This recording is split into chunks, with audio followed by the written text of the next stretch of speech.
नमस्कार, मैं चंदन कुमार गोरे, आप देख रहे हैं द फॉरवर्ड टाइम्स। आज हम सिमरिया पहुँचे हैं और यहाँ पे भगवान परशुराम जी का एक मूर्ति लगाया गया है और बहुत जल्द ही एक मंदिर का निर्माण भी किया जाएगा। और यहाँ से जो भी हैं उनसे हम जानने का प्रयास करेंगे कि यह मंदिर बनाने का उद्देश्य क्या था और मंदिर से क्या-क्या सामाजिक कार्य किया जाएगा यहाँ पे।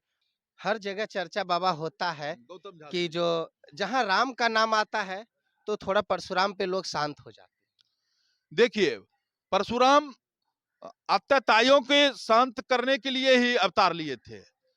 उनके अवतरण काल में प्रत्यक्ष प्रमाण है कि जो भी अत्याचारी था, दुराचारी था, उस सब को वो संहार किए। अभी भी समाज में जरूरी है, जो अत्याचारी है, अ, भ्रष्ट है, भ्रष्टाचारी है, दुराचारी है, समाजद्रोही है, उस सब को परशुराम बाबा के आशीर्वाद से, परशुराम बाबा के शिक्षा से वैसे आदमी को संहार किया जाएगा।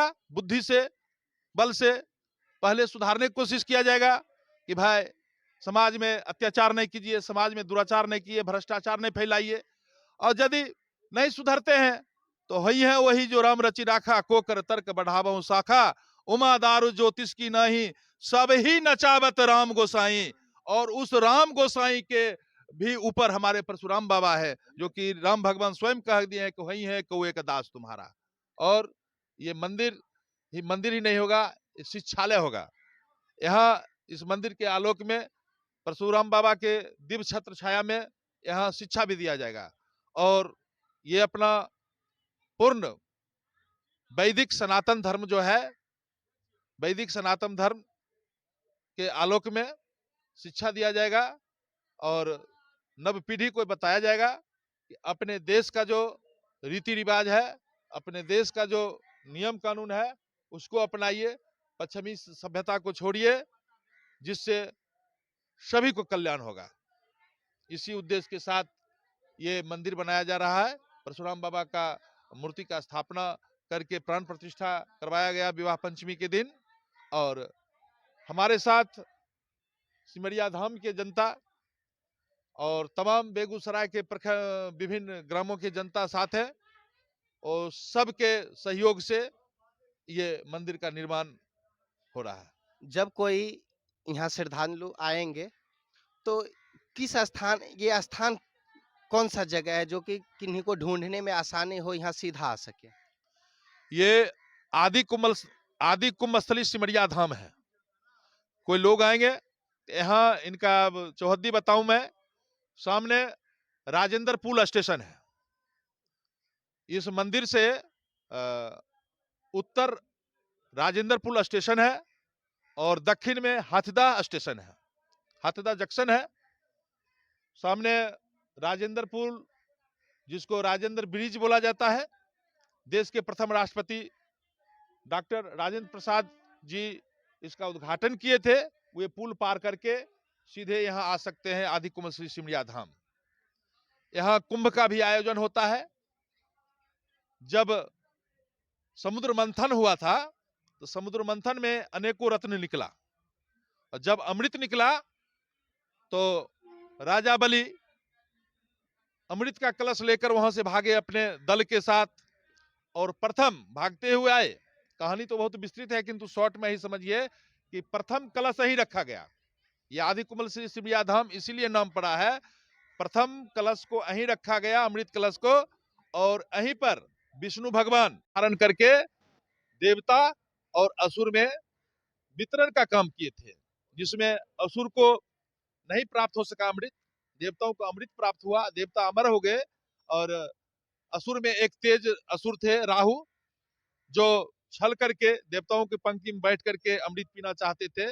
उसी समय पर्दाफाश हो गया, क्योंकि देवता ये विष्णु भगवान जो मोहिनी के रूप में थे, और सब लोग समझ रहे थे कि मोहिनी है, किंतु है विष्णु भगवान। तो पर्दाफाश उसी समय हो गया, क्योंकि ड्यूटी लगा हुआ था चंद्रमा को, सूरज को देखते रहना कि राक्षस लोग गड़बड़ न करे। जैसे ही मोहिनी रूपी विष्णु एक डब्बू कहिए, ढक्कन कहिए, चम्मच कहिए, एक डब्बू जब राहु के मुंह में दिए ही, उनका ड्यूटी लगा हुआ था, उन्होंने बोला अरे क्या कर रहे हैं, तो राक्षस है। फलस्वरूप विष्णु भगवान अपना ओरिजिनल रूप धारण किए और चक्र सुदर्शन से राहु का मुड़ी को काट दिए, सिर को काट दिए, बिहत कर दिए और उनका सिर जाकर के बीहट में गिरा है। अभी बीहट है ही, जो बरकी दुर्गा स्थान बोलते हैं, जगजाहिर है, उससे बड़ा ऊंचा दुर्गा स्थान यहाँ नहीं है बिहार में। सबसे बड़ा ऊंचा बरकी दुर्गा स्थान बोलते हैं बीहट में, यानी बीहत कर दिए। संस्कृत में सब बीहत कर देना, उसी से बीहट का नाम, बीहत का ही परिवर्तित रूप बीहट है। और इस बार जो हाथीदह है, हाथीदह वहां से लोग यहाँ आ सकते हैं। और यहाँ सर्वमंगला अध्यात्म योग विद्यापीठ है, जो काली मंदिर के नाम से, लोटस टेम्पल के नाम से विश्वविख्यात है। यहाँ जागृत शमशान भी है, यहाँ जागृत शमशान है। लगभग पूरे बिहार के जनता यहाँ सबको जलाने के लिए आते हैं। और अब इधर हमारे बिहार सरकार और केंद्र सरकार भी ध्यान दिए हैं। विगत कार्तिक माह में माननीय मुख्यमंत्री नीतीश कुमार जी यहाँ आए थे और अपने मुख वृंद से बोले कि यह घाट का विकास होगा, यह सिमरिया धाम पर्यटक स्थल बनेगा, सीढ़ी का निर्माण होगा, शबदागिरी का निर्माण होगा, धर्मशाला का निर्माण होगा, शौचालय का निर्माण होगा, रास्ता का चौड़ीकरण होगा, अन्य और स्ट्रीट लाइट लगेगा महिलाओं के यानी लिए। कि सारा व्यवस्था बिहार सरकार की तरफ से किया जाएगा। ये तो 3 किलोमीटर का घाट है। हम लोग रेल विभाग को लिख के दे चुके हैं कि देखिए, ये जमीन आपका है, किंतु यहाँ की जनता भी आपका है, यहाँ की जनता भी आपका है। यहाँ पर तीर्थ पुरोहित हमारे सामने श्याम झा है, इधर रामजी झा है, ये सब तीर्थ पुरोहित हैं। तीर्थ पुरोहित लगभग 500 घर होगा तीर्थ पुरोहित का, जो यहाँ आज से लगभग जब से राजेंद्र पुल बना उसके बाद से 500 घर है। और संख्या तो कम से कम 5000 होगा, है ना। 5000 की संख्या में तीर्थ पुरोहित बसे हुए हैं और सबका घर है यहाँ। उसके बाद जितना मंदिर है, छोटा से छोटा बड़ा से बड़ा जितना मंदिर है, आश्रम है या गरीबों का झोपड़ी है, सभी रेलवे विभाग के जमीन पर बसा हुआ है। तो मैं रेलवे विभाग को लिख के दिया हूं और उसका जवाब भी आया है कि हम अपने स्तर से यहाँ देखरेख करेंगे। बिहार सरकार से कम्युनिकेशन करके, रेल विभाग को कहना है कि बिहार सरकार से हम कम्युनिकेशन करेंगे और दोनों मिल करके हम यहाँ विकास का काम करेंगे। अब मुख्यमंत्री जी आकर के अनाउंस भी कर चुके हैं। और दिक्कत जहां तक बात है, यहाँ धर्मशाला था, श्रीमान सांसद गिरिराज बाबू के फंड से बना हुआ धर्मशाला था। यहाँ पर रेस्टोरेंट था, जो रेस्टोरेंट क्या कहा जाए, उसको भी धर्मशाला ही कहा जाए। ये क्या कहते हैं, अभी बिहार सरकार में मंत्री हैं संजय कुमार, उनके फंड से बना हुआ था। और एक और थे एमएलसी, उनके फंड से बना हुआ। नेताओं के द्वारा यहाँ पे पूरा सुविधा मुहैया कराया जाता है। नेता भूतपूर्व सांसद राजू सिंह के फंड से पुस्तकालय बना हुआ है। भूतपूर्व गृह राज्य मंत्री भोला सिंह, जो बेगूसराय के सांसद भी रह चुके हैं, अब दिवंगत हो गए, उनके भी फंड से पुस्तकालय में योगदान है। सामने ब्लॉक के फंड से, बरौनी ब्लॉक के फंड से जो गंदी बस्ती योजना का फंड होता है, उस फंड से क्या कहते हैं, सामुदायिक भवन बना हुआ है।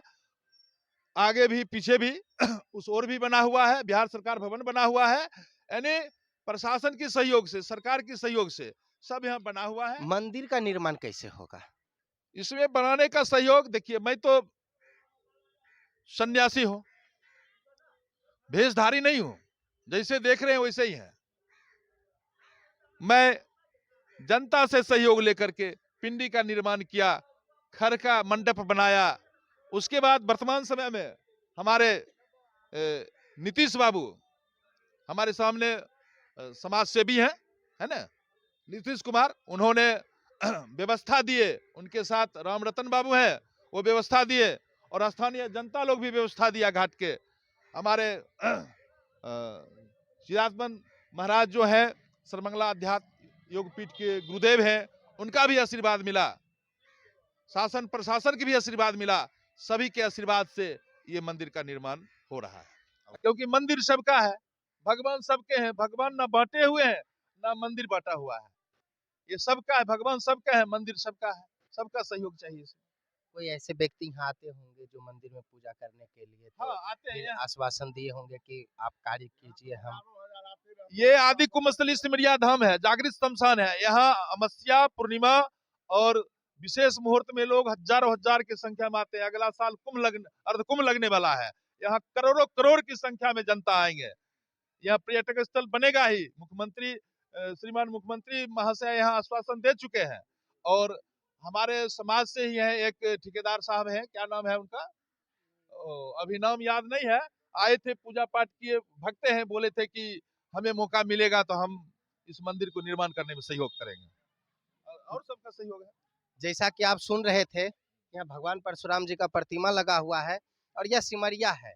आप कहीं भी, जब भी कभी कहीं से यहाँ आते हैं तो भगवान परशुराम जी का भी दर्शन अवश्य करें और मंदिर निर्माण में आपसे जितना बन पाता है यहाँ पर आकर सहयोग करने का प्रयास करें। और